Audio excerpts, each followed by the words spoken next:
So what you should never shred, those W-2s, which you just heard, and also like your birth certificate, marriage and divorce documents, your social security card, you need to make sure that you always keep those things.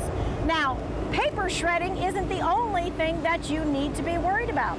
With me right now is Lechelle Yates with the Better Business Bureau, and we're talking about some other things that need to be shredded. Yes, we are. So we've talked a lot about all of that, but there's also another identity that you need to be worried about.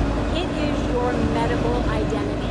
And there is something that can be just as expensive and that you need to worry about.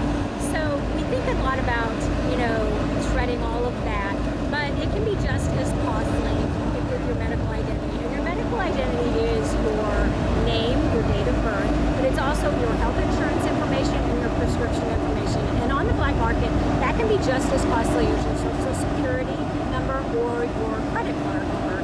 So your medical identity can cost $250 on the black market, your credit card number, $5 on the black market. So, we've got this little pill bottle, and it looks really innocent, and we just throw it in the trash. But there's something very, very innocent on here, but that is the key to our medical identity, and we just throw it away. And so what is that?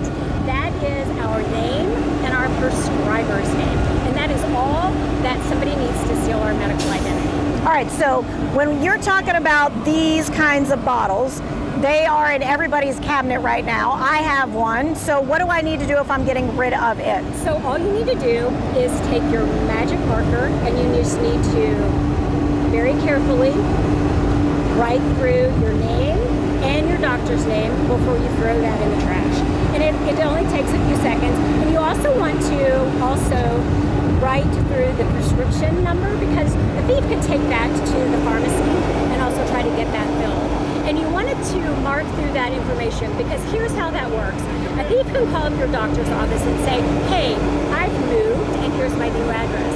And then in a few days they can call back and say, here's my new address and send me my medical records.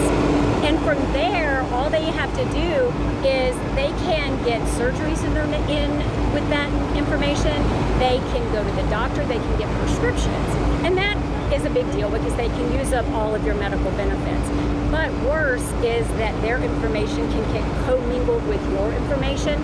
And 20% of medical identity theft victims say that they've actually gotten the wrong diagnosis or the wrong treatment because their medical information has gotten mixed up with the thief's information. Yeah, these are things that we don't normally think about and we don't talk about. And Lechelle with the Better Business Bureau is sure to give us the things that we need to know. So we appreciate that. All right,